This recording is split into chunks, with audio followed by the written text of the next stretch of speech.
இந்த நாளோட தலைப்பு என்னன்னு சொன்ன? வெள்ளை சிங்காசனத்தின் நியாய தீர்ப்புல சிங்காசனத்துல யார் பங்கு கொள்ள போறாங்க அப்படிங்கிற, சிங்காசனத்தில் பங்கு கொள்கிறவர்கள் யார்? அடுத்ததாக சிங்காசனத்தில் அல்லாதவங்க, அல்லேலூயா, யாருக்கெல்லாம் நியாய தீர்ப்பு? ஓகேங்களா?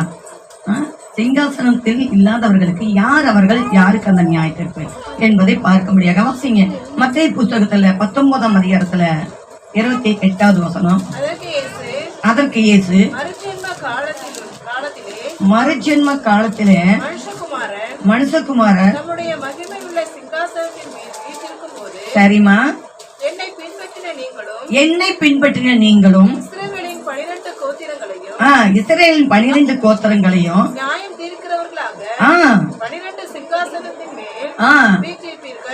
ஆமென். அல்லேலூயா, அல்லேலூயா.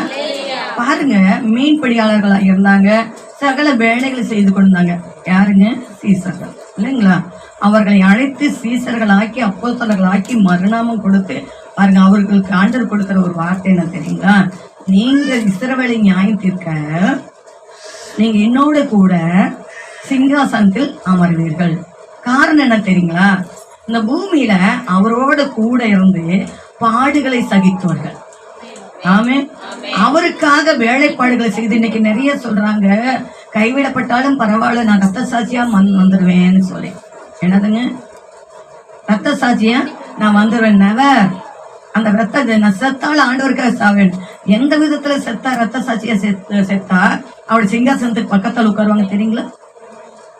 அவருக்காக ஊழியம் செய்யுது, அவருக்காக ஊழியம் செய்யுது. இன்றைக்கு ஹைதராபாத் நினைக்கிறேன், ஹைதராபாத்ல பாருங்க ஒரு ஊழியக்காரன் ஊழியம் நடந்துட்டு இருந்ததா என்னன்னு தெரியாது. அந்த சபை நொறுக்கி மதவாத சங்கீதல் கூட்டங்கள் பாருங்க நொறுக்கி அவரை அடிச்சு நொறுக்கிறதுல ரத்த வெள்ளத்துல இருக்கிறாங்க. கர்த்தருக்கு ஸ்தோத்திரம். ஊழிய பாதையில ஊழியம் செய்யும் போது ஒருவேளை மற்றவர்களால அடித்து கொள்ளப்பட்டா அது ரத்த சாட்சியின் கூட்டம். அவருக்காக அல்லாம ஒரு விதத்துல செத்து ரத்த சாட்சி அப்படின்னு சொன்னா அது அங்கு செல்லாது. இங்க நாம் பார்க்கிறோம் இவர்கள் எப்படிப்பட்டவர்களா இருந்தாராம். அங்க வேதம் தெளிவா சொல்லுங்க. ஒரு முறை இந்த வசனத்தை வாசிங்க. அதற்கு இயேசு மறுஜென்ம காலத்துல இன்மைக்கு மட்டும் நம்ம தேடுகிறவர்களா இருக்கக்கூடாது, மறுமைக்கும் நம்ம பாடுபடக்கூடியவர்களா இருக்க வேண்டும். இன்மைக்கு நமக்கு மட்டும் பாடுபடக்கூடியவர்களா இருக்கக்கூடாது, மறுமைக்கும் நம்ம அவருக்காக பாடுபடக்கூடியதான ஊழியங்களை செய்யக்கூடியவர்களாய் இருக்க வேண்டும். சரி, என்ன சொல்லுதுங்க? மனுஷகுமாரர் தம்முடைய மகிமையுள்ள என்னதுங்க? மகிமையுள்ள வெற்றி சிறந்ததான சிங்காசனம். அவர் இந்த பூமியில பாடுபட்டாரா இல்லைங்களா? பாடுபட்டு வெற்றி சிறந்ததுக்காக கொடுக்கக்கூடிய ஒரு பரிசு, அதுக்கு பெயர் தாங்க மகிமையின் சிங்காசனம். சரி, சிங்காசனத்துல அவர் வீட்டிருக்கும் போது அவரை பின்பற்றின நீங்கள் அவரை பின்பற்றுகிறீர்களா? எனக்கு தெளிவா வேதம் சொல்லுது. லூக்கா 22ஆம் அதிகாரத்துல 28, 29, 30 திருப்பிக் கொள்ளுங்க. ரத்தின சுருக்கமா சொல்லி எனக்கு உங்களுக்கு விளக்கத்தை கொடுக்க நான் விரும்புகிறேன். என் ஆவியான துணை கொண்டு, என் சுயத்தில் அல்ல, பரத்திலிருந்து வந்த ஆவியான துணை கொண்டு. 22ஆம் அதிகாரத்துல 28 வாசிங்க. மேலும் எனக்கு பாருங்க, மேலும் எனக்கு நேரிட்ட சோதனைகளில் என்னோட கூட நீங்கள் தானே. இப்ப சிங்காசனத்துல இருந்து நியாயத்திற்க போகக்கூடியவங்க யாருங்க? அவரோட கூட சிங்காசனம் இருந்து நியாயத்திற்கக்கூடியவங்க யாருங்க? அவரை பின்பற்றினவர்கள். ஆமே. அவரை பின்பற்றினவர்கள் தான் பரலோக ராஜ்யத்துல சிங்காசனத்துல அமர முடியும். நான் என் குடும்பத்துக்காக, என் வேலைக்காக, என்னோட குடும்பத்துக்காக, என் உறவுக்காக, உலகுக்காக நான் பின்பற்றி போகிறேன். எனக்கு அங்க ஒரு சிங்காசனம் கிடையாது. யாருக்காக? களப்பின் மேல் கையிட்டவன் பின்னிட்டு சொல்றாரு. ஒரு சீசன் போறாங்க, எங்க அப்பா இறந்துட்டாருங்க. அதுக்கு ஆண்டவர் என்ன சொன்னாரு? செத்தவர்கள் அடக்கம் அடிச்சோம். நீ எனக்கு ஆமே. அப்படி கடந்து வந்தவர்கள் தாங்க இவங்களுக்காக நம்ம கறந்து. ஹல்லேலூயா, ஹல்லேலூயா. அவருக்கு நேரிடுகிற சோதனை காலத்துல அவங்க என்ன பண்ணிருக்கிறாங்கன்னா, அவரோட கூட நிலைத்திருந்து வேண்டுதல் பண்ணினார்கள், விண்ணப்பம் பண்ணினார்கள், ஜெபத்தில் தாங்கினார்கள். ஆமென் சொல்லாமே. ஹல்லேலூயா. காப்பாற்ற முன் வந்தார்கள். ஆமென் சொல்லாமே. ஒரு இடத்துல பாக்குறீங்கள, பேதுரு என்ன பண்றாருங்க, காதை வெட்டுறாங்க இல்லைங்களா, ஒரு சேகோன்லைக்கார். ஆமாவா இல்லைங்களா? கர்த்தருக்கு ஸ்தோத்திரம். ஹல்லேலூயா. சரி, அடுத்த வசனம் என்ன சொல்லுது? ஆகையால் என் பிதா எனக்கு ஒரு ராஜ்யத்தை ஏற்படுத்தினது போல அந்த ராஜ்யத்துல யாரெல்லாம் இருப்போம்? அவரை பின்பற்றின சீசர்களை போல பின்பற்றினவர்கள். ஆமென். அவருடைய பாடுகளை சகித்தவர்கள், அவருக்குள் நிலைத்திருப்பவர்கள். ஆமென். ஹல்லேலூயா. கொஞ்சம் பிரச்சனை நம்ம ஓடி போறது, கொஞ்சம் அவங்க மேல தவறு நம்ம ஓடி போறது. ஹல்லேலூயா. உணராமல் ஓடி போகிறது. ஹல்லேலூயா. இவர்கள் பரமராஜ்யத்துக்குள்ளாக நுழைய மாட்டார்கள் என்று நான் உங்களுக்கு நிச்சயமா சொல்றேன். ஹல்லேலூயா. நான் சொல்லல, வேதம் அப்படிதான் சொல்லுது. அம்மா இங்க வார்த்தைகள் இங்க கவனிங்க, இங்க கவனிங்கம்மா, கொஞ்சம் கவனிங்க. ஹல்லேலூயா. என்ன சொல்லுகிறதுங்க? அவர் ஒரு ராஜ்யத்தை ஏற்படுத்தினாராம். இப்படிதான் சொல்லியிருக்குது யோவான் புஸ்தகத்துல 14ஆம் அதிகாரத்துல, நான் முன்னாக போய் உங்களுக்கு ஒரு இடத்தை பிதாவின் இடத்துல அநேக இடங்கள் இருக்குது, இல்லைன்னு நான் உங்களுக்கு சொல்லியிருப்பேன். அந்த இடமெல்லாம் எனக்கு தான். ஆமே. அந்த இடத்துல உங்களுக்கு இடத்தை கொடுப்பேங்கிறார். நீங்க என்னோட கூட இருப்பீங்கிறாரு. ஆமே. ஹல்லேலூயா, ஹல்லேலூயா. சரி, வாசிங்க, தொடர்ந்து வாசிங்க. ராஜ்யத்தை ஏற்படுத்தினது போல நானும் உங்களுக்கு என்ன பண்ணுவேன்? ஏற்படுத்துகிறேன். அப்படின்னா என்ன அர்த்தம் தெரியுங்களா? பேதுரு, நீ மட்டும் வரமாட்ட, நீ ரத்தம் சிந்தல் நிமித்தமாக அநேகரோட நீ வரும், உனக்கு ஒரு ராஜ்யத்தை நான் கொடுப்பேங்க. பவுலு, நீ மட்டும் வரமாட்ட, நீ உன்னது ரத்தம் சிந்தல் நிமித்தமாக, உன்னோட சுவிசேஷத்தின் நிமித்தமாக, உன்னின் நிமித்தமாக அநேகர் கடந்து வருவாங்க, அநேகருக்காக ஒரு ராஜ்யத்தை நான் உனக்கு கொடுப்பேன். அங்க என்ன சொல்லுவோம்? அந்த தேசத்தோட பேர் என்ன இருக்கும் சொல்லுங்களேன்? பெருந்துறை அப்படிங்கிறது பவுல் துறை அப்படின்னு வரும், பேதுரை அப்படின்னு வரும். ஹல்லேலூயா, ஹல்லேலூயா, ஹல்லேலூயா. இப்ப நீங்க என்ன ஏற்படுத்திருக்கிறீங்க? அவர் உங்களுக்காக ஒரு ராஜ்யத்தை கொடுப்பேன்னு சொன்னாரு, உங்களுக்காக ஒரு இடத்தை கொடுப்பேன்னு சொல்லி இருக்கிறாரு, உங்களுக்காக ஒரு சிங்காசனத்தை கொடுப்பேன்னு சொல்லி இருக்கிறாரு. ஹல்லேலூயா. அவரை பின்பற்றக்கூடியவர்களா இருக்கிறீர்களா? அவரை பின்பற்றக்கூடியவர்களா நாம் இருக்கிறோமா? ஹல்லேலூயா. பாருங்க, நீங்கள் என் ராஜ்யத்திலே பாருங்க, முதலாவது என்ன சொல்றாருன்னா, ராஜ்யத்தை ஏற்படுத்தினப்ப நான் உங்களுக்கு ஒரு ராஜ்யத்தை கொடுப்பேன் அப்படிங்கிறாரு. அடுத்தது என்ன சொல்றாரு? நீங்கள் என் ராஜ்யத்திலே ஏன் பந்தியில என்னென்ன போஜனம் பண்ணி இஸ்ரவேலின் 12 கோத்திரங்களையும் நியாயம் தீர்க்கிறவர்களாய் சிங்காசனம் மேல் உட்கார்ந்தீர்கள். கரங்களை தட்டி கத்துக்கு மகிழ்ச்சி சொல்லுவாங்க. ஹல்லேலூயா. ஆடுகள் இல்லாம பரலோக ராஜ்யத்துல நமக்கு ஒரு சிங்காசனம் கிடைக்காது. ஹல்லேலூயா, ஹல்லேலூயா. துன்பம் இல்லாமல் பிள்ளை பெற முடியாது. ஹல்லேலூயா. கஷ்டம் இல்லாமல் பரலோக ராஜ்யத்தை பெற முடியாது. ரட்சிப்பு பெற்றுக் கொள்ளப்பட்டால் பரலோக ராஜ்யம் இலவசமும் கிடையாது. ஆமென். ஹல்லேலூயா, ஹல்லேலூயா. கர்த்தருக்கு மகிமை உண்டாவதாக.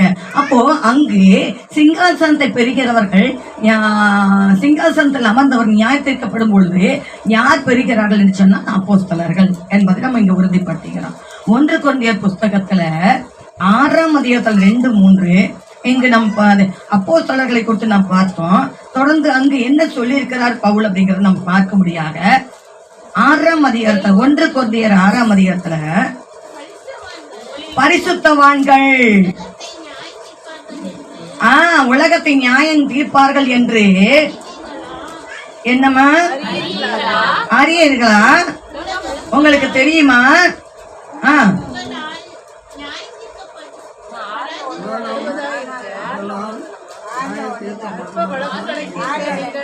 பரிசுத்தவான்கள் உலகத்தை நியாயம் தீர்ப்பார்கள் என்று அறியீர்களா? ஹல்லேலூயா, ஹalleluya. 2-3 வசனங்கள் இல்லப்பா. தேவதூதர்களையும் நியாய தீர்ப்போம் என்று அறியீர்களா? அப்படி இருக்க இந்த ஜீவனுக்கேற்றவைகளை நீங்கள் தீர்த்து கொள்ளாத இருக்கிறது. ஹalleluya, ஹalleluya. இந்த ஜீவனுக்கு ஏதுவானதை நீங்க என்ன பண்ண வேண்டாம், கேதர் பண்ணி வைக்க வேண்டாம். தூதர்களையும் அங்கு நியாயம் தீர்க்க பரிசுத்தவான்களாக நம்மளை மாற்ற அவர் வல்லவராக இருக்கிறார். ஆமென். ஐயா, நான் கடந்த வாரத்தில் சொன்ன போல திரும்ப சொல்றேன். இன்னைக்கு நமக்கு அறிவு இல்லாதவங்க இல்ல, வேத அறிவு பெற்றுக்கொள்ளப்பட்டவங்க. நான் உங்களுக்கு சொல்றேன், நீங்களும் நானும் வேத அறிவு பெற்றுக்கொள்ளப்பட்டவர்கள். அவருடைய திட்டத்தின்படி, அவருடைய கட்டளைகளின்படி நடக்கணுங்கிற அறிவை பெற்றுக்கொள்ளப்பட்டு. தூங்காதீங்க, எல்லாம் கொஞ்சம் அப்படியே கரங்கள் தட்டுங்க பார்க்கலாம். எல்லாம் கரங்கள் தட்டுங்க, கரங்கள் தட்டுங்க. 6 நாள் வேலை செய்றீங்க, 6 நாள் என்ன பண்றீங்க, ஓடுறீங்க, பலனை என்னங்கிறீங்க. இங்க வந்து என்ன பண்றீங்கன்னா 7ஆம் நாள் தூங்கி எந்திரிச்சு போறீங்க. அதுதான் ஆசீர்வாதத்தை கொடுக்காது. அது போல எழுந்து வெளியில போவது வருவது ரொம்பவும். இன்னொன்னு சொல்றேன், ஆவிக்குரியவர்கள் அநேக டைமிங் ஆனாலும் அமர்ந்திருப்பாங்க. ஆவி இல்லாதவங்கனால பரலோக ராஜ்யத்தினுடைய வார்த்தைகள் பெற அந்த இடத்துல உட்காரவே முடியாது. அவங்க அவங்களையும் என்ன பண்ணிக்கலாம், பரிசோதித்துக்கலாம். ஹalleluya, ஹalleluya, ஹalleluya. நம்மளை தான் தகுதிப்படுத்தணும். நம்ம தான் என்ன பண்ணணும், நம்மளை சரி பண்ணும். பரலோக ராஜ்யத்துக்குரியவர்களாக, பக்திக்குரியவர்களாக நம்மளை மாத்திக்கொள்ளணும். பராக்கிரமசாலிகளை மாத்திக்கொள்ளணும், பரிசுத்தவான்களாக மாத்திக்கொள்ளணும், நீதிமான்களாக மாத்திக்கொள்ளணும். எப்படி? தேவ வார்த்தையினால. ஆமென். அது கை கொண்டு நடந்தாலே இதனுடைய என்னன்னா பாத்திரமாக நம்ம மாறுகிறோம். ஆமென் சொல்லுவோமே. ஹalleluya, ஹalleluya. அடுத்தது யாரு உலகத்தை நியாயத்திருக்கிறாங்க? தேவதூதர்களை நியாயத்திருக்கிறது யாருங்க? பரிசுத்தவான்கள். முதல் அப்போஸ்தலர்கள், இரண்டாவது யாருங்க? பரிசுத்தவான்கள். அவர்களும் சிங்காசனத்தை பெறுகிறார்கள். சிங்காசனத்தில் அமர்ந்துதான் நியாய தீர்ப்பை கொடுக்கிறார்கள் என்று நாம் பார்க்கிறோம். அதே மத்தேயு புஸ்தகத்துல 25ஆம் அதிகாரத்துல 31வது வசனம் இப்படி சொல்லுகிறது பாருங்க.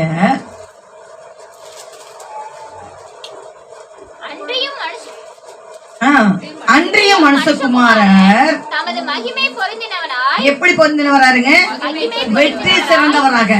பாருங்க, கொழுந்தடியோடு கடந்து வந்தவரு இது எப்படி வராது அப்படின்னா மகிமை பொருந்தவர்னா கிரீடம் பொருந்தினவராக, ஆளிகையின் ராஜாதி ராஜாவாக.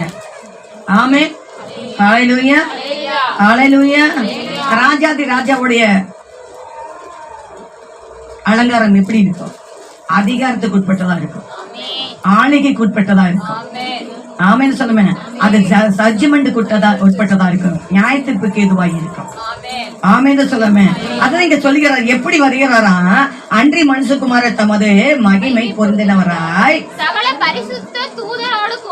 பாருங்க, பரிசுத்த தூதரோடு கூட வரும்போது வீட்டிருப்பார். இப்ப என்னங்க, பரிசுத்த தூதர்களோடு முதல் பார்த்தது யாருங்க? அப்போஸ்தலர்கள், இரண்டாவது மூன்றாவது பரிசுத்த தூதர்கள். இப்ப 3 கூட்டங்கள். இப்ப அந்த இடத்துல நம்ம தகுதி பெற்று அங்க இருப்போமா அப்படிங்கறத உங்க வழிகளை நீங்க ஆராய்ந்து பாருங்க, சீர்தூக்கி பாருங்க, கத்தரிக்கேற்ற கிரிகள் இருக்கிறதா என்பதை. ஹalleluya, ஹalleluya. இன்னொரு முறை அந்த வசனத்தை எனக்காக வாசிங்க. மனுஷகுமாரன் தமது மகிமை பொருந்தினவராய் சகல பரிசுத்த தூதரோடு கூட வரும்போது தமது மகிமையுள்ள சிங்காசனத்தின் மேல் வீற்றிருப்பார். அவர் வீற்றிருப்பாரு. பரிசுத்த தூதரோடு கூட வரும்போது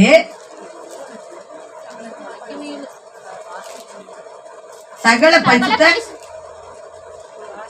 பரிசுத்த தூதரோடு கூட வரும்போது தமது மகிமையுள்ள சிங்காசனத்தின் மேல் வீற்றிருப்பார். நியாய தீர்ப்புக்காக அமருகிறார்கள். ஆமென் சொல்லாமே. நியாய தீர்ப்புக்காக அவங்க அமர போறாங்க. ஆமென் சொல்லாமே. ஹalleluya, ஹalleluya. இது குறித்து இன்னும் கொஞ்சம் நம்ம பார்ப்போம்னா சகாரியா தீர்க்கதரிசன ஆகமத்துல 14ஆம் அதிகாரத்துல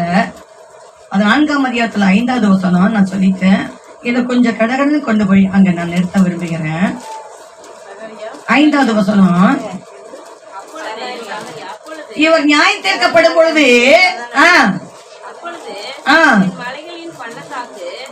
மலைகளின் பள்ளத்தாக்கு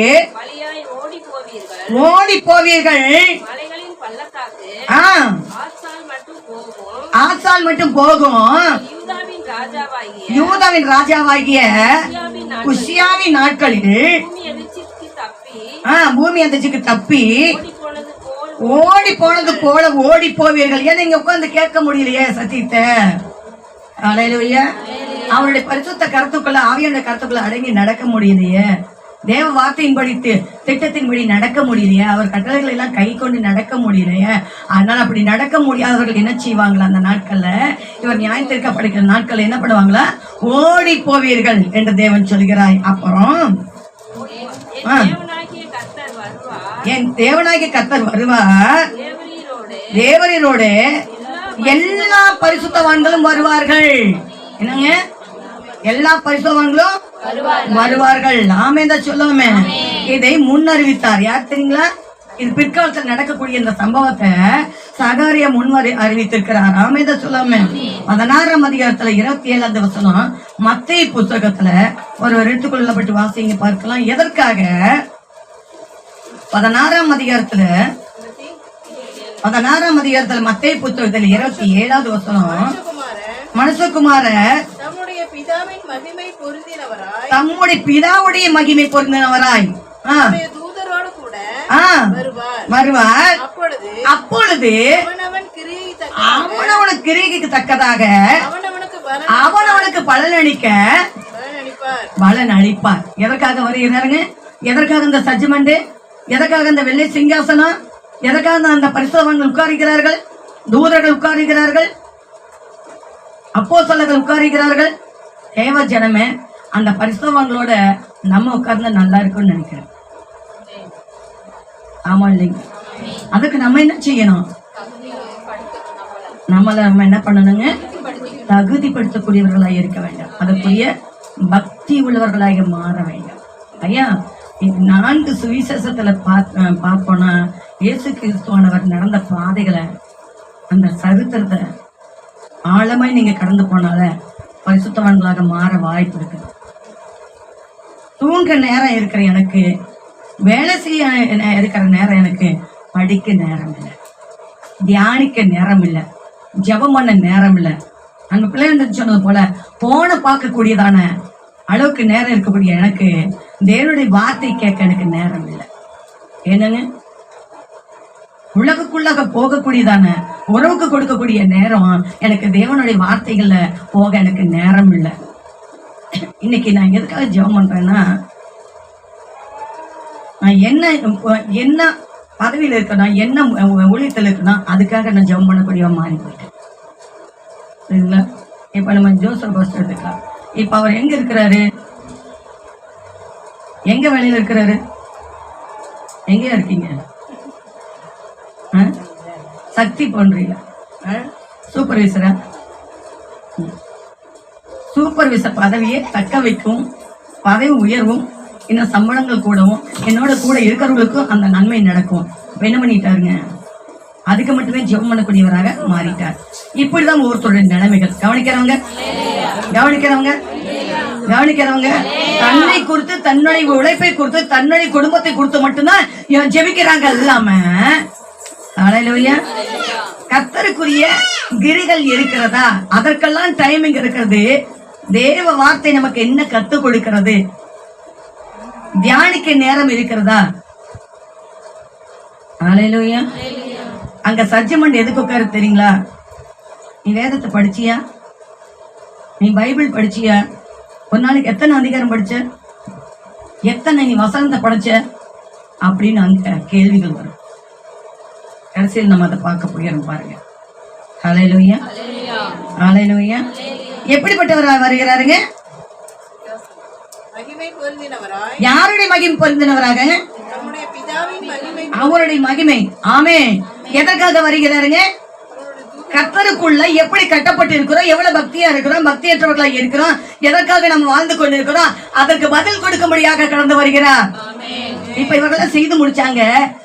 சிங்காசனத்தை பெற்றுக்கொள்ளப்பட்டாங்க. அப்போஸ்தலர்களும் பரிசுத்தவான்களும் தூதர்கள். அவங்களுக்கு கை கரங்கள் தட்டி நாம் இன்னும் பெரும்படியாக அந்த சிங்காசனத்தை பெரும்படியாக நாம் உழைத்தாக வேண்டும் என்பதை உங்களுக்கு சொல்லுகிறேன். அப்பா சொன்னாரு, சிலுவையில என் வேலை முடிஞ்சது. அப்போ நம்ம வேலை முடிஞ்சிருச்சா? முடியல. என்ன வேலை? உங்க வேலையும் உங்களுக்கு முடியல, அப்பாவுடைய வேலையா செய்ய போறீங்க. அல்லேலூயா. சரி, இன்னொரு வசனத்தையும் கூட நம்ம பார்ப்போம். மார்க்ல 8:38 வாசிங்க பார்க்கலாம். மார்க்ல 38:38 ஆதலால் என்னமா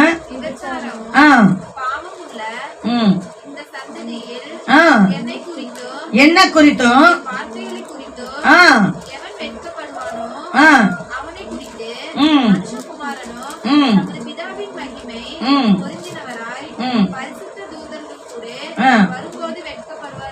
அல்லேலூயா, அல்லேலூயா. அங்க இருக்கக்கூடிய இந்த வேடு வாசிச்சோம் இல்லைங்களா, விபச்சாரக்காரர்கள் எல்லாம் அவங்களோட சேர்ந்து என்னன்னா கர்த்தருக்குரிய கிரி இல்லாதவர்கள் வெட்கப்படுவாங்க. அவர்களும் சேர்ந்து எங்க போவாங்க தெரியுங்களா? கிரி இல்லாதவர்கள். வெளிப்படுத்தின விசேஷத்துல 20ஆம் அதிகாரத்துல 12வது வசனத்தை சொல்லுகிறது, வாசிங்க. வெட்கப்படுத்தக்கூடிய ஒரு காலங்கள் கடந்து வருகிறது. நாம் செய்கிற மறைமுகமோ வெளியரங்கமோ கர்த்தருக்கு பிரியமானதோ பிரியம் இல்லாததோ அங்கு முந்திக் கொள்ளுமா, சிங்காசனத்தில் முந்திக் கொண்டு அது பேசுமா, பக்கத்துல இருந்து நின்று கொண்டு பேசுமா. யோபோட வீட்டுல போய் நின்று பேசுறது போல, யோப குடும்பத்தை குறித்து பேசுறது போல. ஹல்லேலூயா, ஹல்லேலூயா. வாசிங்க. மரித்தோராகிய யாருங்க? யாருங்க மரித்தோர்கள்? யாருங்க மரித்தோர்கள்? மாமிச சிந்தை உள்ளவர்கள் மரித்தோர்கள். ஆவின் சிந்தையோ ஜீவனம், ஜீவனுக்கு ஏதுவானவைகள். புரியுதுங்களா? ஆனா மாமிச கிரிகளும் மாமிச சிந்தையும் மரணம். புரியுதுங்களா? ஹல்லேலூயா, ஹல்லேலூயா, ஹல்லேலூயா. மாமிச கிரிகளை உடையவர்களை தான், ரட்சிக்கப்பட்ட கிறிஸ்தவர்களை பார்த்து தான் கர்த்தராகிய தேவன் சொல்கிறார் மரித்தவர்கள் என்று சொல்கிறார். இததான் எடுத்துக்கொள்ள வேண்டாம். வெளிப்படுத்தின விசேஷத்துல 3ஆம் அதிகாரத்துல சத்த சபைக்கு எழுதுகிறது என்ன தெரியுங்களா? நீ உயிருள்ளவன் என்று பெயர் பெற்றும் மரணத்துக்கு ஏதுவாய் இருக்கிறத நீ சீர்படுத்து. ஹல்லேலூயா. நீ செத்தவனாய் இருக்கிறேன்னு சொல்றாரு. என்ன சொல்றாருங்க? செத்தவனாய் இருக்கிறேங்கிறாரு. அப்போ நீ சீர்படுத்தினாத்தான், செத்தவனுக்குரிய கிரிகள் எல்லாம் நீ எடுத்து போட்டாதான் பரமர் ராஜ்யத்துல உனக்கு ஒரு சிங்காசனத்தை தேவன் கொடுப்பேன்னு சொல்றாரு. ஆமா இல்லைங்களா? நான் இதோ வாசப்படி நின்று கதவை தட்டுகிற ஒருவன் சத்தத்தை கேட்டு கதவை திறந்தா என் பிதாவின் இடத்துல நான் சிங்காசனத்தை பெற்றது போல அவனும் பெறுவான்னு சொல்லியிருக்கிறார். ஆமென், ஹல்லேலூயா. போஜனம் பண்ணுவேன்னா அவர் வார்த்தைகளை கொடுக்கிறவரா இருக்கிறார். அது உள்வாங்க கூடியவங்க, அதனுடைய கட்டளைப்படி நடக்கக்கூடியவர்களா இருக்க வேண்டும். ஆமென், ஹல்லேலூயா. அதன்படி நடந்தா தான் அங்க நமக்கு சிங்காசனத்தை கொடுக்க அவர் பெரியவரா இருக்கிறாரு. நான் ஜெபிக்க மாட்டேன், நான் துதிக்க மாட்டேன், நான் ஆராதிக்க மாட்டேன், என்னங்க ஐக்கியத்துல இருக்க மாட்டேன், இது என்ன சபை கூடிகளை இருக்க மாட்டேன், நான் டைமை கீப் அப் பண்ண மாட்டேன், வேதத்தை படிக்க மாட்டேன், இந்த ஊழியத்தை தாங்கக்கூடிய காரியத்துல நான் கொடுத்தது எனக்கு பெருசு அதுதான் அப்படிங்கறதுல வாழ்ந்து கொண்டிருப்பேன். நான் செய்வதெல்லாம் எனக்கு கரெக்டா இருக்குதுன்னு வாழ்ந்து கொண்டிருப்பேன். சிங்காசனத்தை பெற முடியுமா? பெற முடியுமா? சொல்லுங்களேன். உபவாசத்தை குறிச்சு பேசுறாரு அன்பு மகன். காலையில அதிகாலையிலேயே நெத்திக்க மாலையிலேயே இதை குறிச்சு சொன்னேன். என்னன்னா, ஒரு முதிர்ந்த ஒரு வயதுடைய ஒரு ஊழியக்காரர் சொன்னார் இப்படியாக, 40 நாள் என்ன பண்ணுவாராம், அறைக்குள்ள போயிடுவாராம். என்னங்க, யாருமே பார்க்க முடியாத வர அந்த அந்த பெரியவர் என்ன பண்ண முடியாதுங்க, பார்க்க முடியாதான். ஏன் தெரியுங்களா? உபவசிப்பார். அந்த உபவாசத்துல அவர் செய்யற காரியம் 3. 1, துதிப்பாரு, வேதத்தை வாசிப்பாரு, ஜெபிப்பாரு. இந்த ஜெபத்துல என்னெல்லாம் பேசுவார்னா, என்னிடம் உள்ள பாவங்கள் எல்லாம் என்ன. ஹல்லேலூயா. முதலாவது உபவாசிக்கிறது எதுக்கு தெரியுங்களா? உபவாசிக்கும் போது கர்த்தராகிய தேவன் நம்மளோடு நம்மளுடைய பாவங்களை உணர்த்துவார், பாவத்திலிருந்து விடுதலை அடைவதற்காக. அந்த சாத்தானுடைய கிரியிலிருந்து விடுதலை அடைவதற்காக உபவாசம் தேவை. சில சொல்றாங்க, சில ஊழியக்காரங்க சொல்றாங்க என்னன்னா, அவர் உபோசிச்சுட்டாரா, நம்ம உபோசிக்க தேவையில்லை. என்னதுங்க, பிசாசு அவர் ஜெயிச்சிட்டாராம், அதனால இவங்க ஜெயிக்கிறத தேவையில்லை. நான் உங்களுக்கு சொல்றேன், நம்ம பாவங்கள் நம்மளை விட்டு நீங்கணும்னா, நம்ம பரிசுத்தம் ஆகணும்னா, ஹல்லேலூயா ஹல்லேலூயா. உன் தலையில என்ன பூசு? என்ன எதுக்குரியதா இருக்குது? எதுக்குரியதா இருக்குங்க? பரிசுத்த ஆவிக்குரியதா இருக்கிறது. ஆமே. உன் முகத்தை கழுகு, உலக பிரகாரமான வாழ்க்கை கழுகு, ஆவிக்குரிய அலங்காரத்துக்குள்ளாக மாத்து. ஆமே. ஹல்லேலூயா. உன் முக அலங்காரம் அந்த கேடா இருக்குது, ஆவிக்குரிய அலங்காரத்துக்குள்ளாக அவரை நோக்கி பாரு. ஆமே. ஹல்லேலூயா ஹல்லேலூயா. கர்த்தருக்கு மகிமை உண்டாவதாக. அப்பொழுது உன் வஸ்திரம் அழுக்குப்படியாமல் இருக்கும். என்னங்க, உன் தலையில எண்ணெய் குறையாமல் இருக்கும். இந்த எண்ணெய் ஒன்று அபிஷேகத்தை குறிக்குது, இன்னொன்று பரிசுத்த ஆவியை குறிக்கிறது. ஜோனத்தை நல்லா சொன்னாப்பட ஆமைதான் சொல்லாம. ஹல்லேலூயா ஹல்லேலூயா.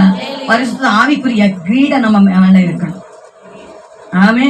அந்த கிரீடத்தோட நீ உள்ள போனாதான் அப்பாவை நீ பார்க்க முடியும். ஏன்னா அப்பான்னு கூப்பிடக்கூடியதான புத்திர சுவிகார முத்திரையான ஆவி நீங்கள் நானும் பெற்றுக் கொள்ளப்பட்டிருக்கிறோம்.